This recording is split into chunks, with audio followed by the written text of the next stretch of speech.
આપેલ સંયોજનનું આયુપીએસી નામ જણાવવાનું છે અને સાથે સાથે આનું જે કોન્ફિગ્યુરેશન છે એ ઈ પ્રકારનું છે કે ઝેડ પ્રકારનું છે એ પણ આપણે દર્શાવવાનું છે.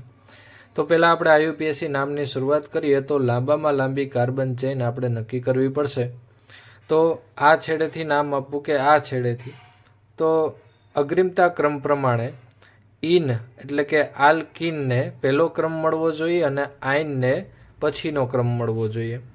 અને સાથે સાથે આપણી પાસે જે વિસ્થાપિત સમૂહ બ્રોમો છે એને પણ અહીં આ બાજુથી નંબર આપશું તો ઓછો ક્રમ મળે તેમ છે.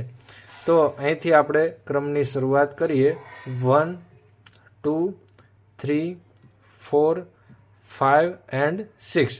તો ટોટલ 6 કાર્બનની ચેઇન આપણી પાસે છે. નામની શરૂઆત કરીએ તો 2 ઉપર બ્રોમો છે, તો આગળ લખશું આપણે 2 બ્રોમો. ત્યારબાદ ટોટલ 6 કાર્બનની શૃંખલા છે એટલે હેક્સ. સૌથી પહેલા આપણે ઇનનો પ્રત્યય લખશું તો 2 ઉપર ઇન છે એટલે હેક્સ 2 ઇન, અને 4 ઉપર ટ્રિપલ બોન્ડ એટલે કે આઇન છે તો 4 આઇન. તો આ છે મિત્રો આનું આયુપીએસી નામ. હવે આપણે દર્શાવવાનું છે કે ઈ કોન્ફિગ્યુરેશન છે કે ઝેડ કોન્ફિગ્યુરેશન છે. તો મિત્રો ઈ અને ઝેડ કોન્ફિગ્યુરેશન છે એ આલ્કિન માટે હોય છે.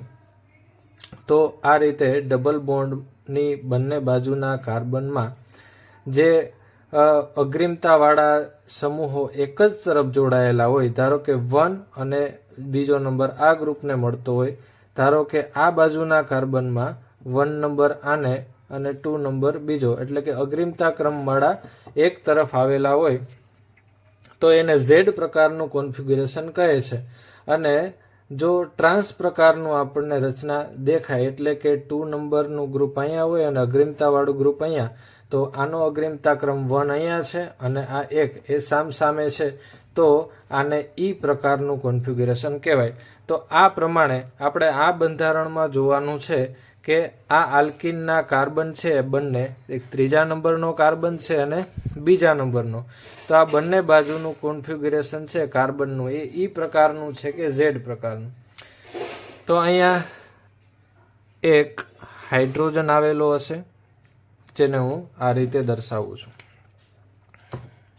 આવી રીતે એક હાઇડ્રોજન આવેલો હશે. અહીંયા જે ગ્રુપ છે એ મિથાઇલ ગ્રુપ છે CH3. હવે જોઈએ તો Br અને CH3 જેનો એટોમિક નંબર ઉપર પહેલાં જઈશું તો બ્રોમોને આપણે સૌથી પહેલો ક્રમ આપશું. તો અગ્રિમતા ક્રમમાં બ્રોમિનને છે એ પહેલો ક્રમ મળે છે. અને આ જે કાર્બન છે ત્રીજા નંબરનો એની સાથે બીજા 2 ગ્રુપ જોડાયેલા છે, એક બાજુ હાઇડ્રોજન છે અને એક બાજુ આ મોટું બલ્કી ગ્રુપ છે. તો આપણે હાઇડ્રોજન કરતાં એટોમિક વેઇટ પ્રમાણે જોવા જઈએ તો આ જે આખું ગ્રુપ છે એને આપણે પહેલો ક્રમ આપવો પડે. તો એને આપણે પહેલો ક્રમ છે.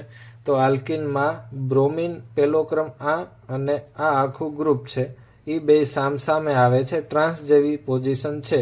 તો આ પ્રકારનું કોન્ફિગ્યુરેશન છે અને ઈ કોન્ફિગ્યુરેશન કહેવાય છે. તો એ આપણે નામની આગળ લખવાનું હોય છે. હવે ઈ છે એ કેટલા નંબરના કાર્બનથી શરૂ થાય છે, મતલબ કે આલ્કિન કેટલામાં નંબરથી ચાલુ થાય છે, તો બીજા નંબરથી ચાલુ થાય છે. તો આગળ લખશું આપણે 2E. તો અહીંયા જે આલ્કિન છે એનું બંધારણ 2E પ્રકારનું છે અને આ તેનું આયુપીએસી નામ છે 2 બ્રોમો હેક્સ 2 ઇન 4 આઇન.